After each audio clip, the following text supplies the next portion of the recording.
وأخيرا وبعد طول انتظار يخطو المغرب خطوة كبيرة نحو تصنيع السلاح بالمملكة، بعد أن كشف تقرير برلماني في المغرب سعي المملكة لتصنيع طائرات مسيرة عسكرية من خلال تشجيع الاستثمار في هذا المجال. أعلن الوزير المكلف بإدارة الدفاع المغربي عبد اللطيف لودي بدء بعض أنشطة تتصل بصناعات دفاعية، بينها تصنيع طائرات مسيرة عسكرية، مؤكدا سعي المملكة لتشجيع الاستثمار في هذا المجال بحسب ما أورد تقرير للجنة برلمانية.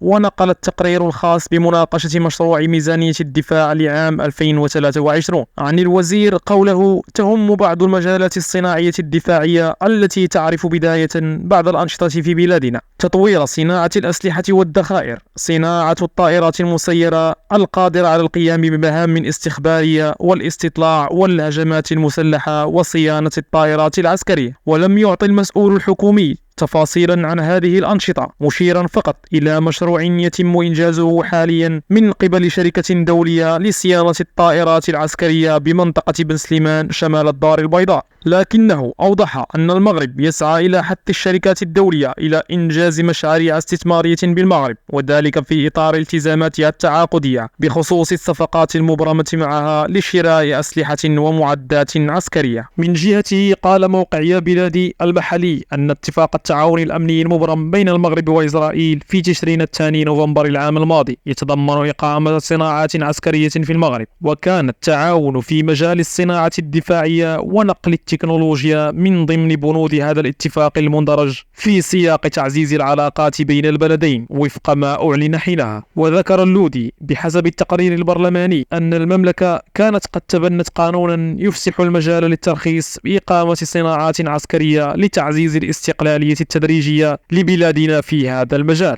وأضاف أن ذلك جلب اهتمام مستثمرين مغاربة ودوليين خصصت لهم لقاءات توضيحية لبسط الأهداف المتوخاة. من جانب آخر أشار الوزير المغربي إلى استخدام طائرات مسيرة صغيرة من ضمن الوسائل المستعملة في مراقبة الحدود ومحاربة الهجرة الغير النظامية، وأشارت تقارير إعلامية متفرقة منذ العام الماضي إلى استعمالها أيضا في مواجهة تحركات قوية من جبهة البوليزاريو في الصحراء المغربية المتنازع عليها من دون أي تأكيد رسمي من الرباط.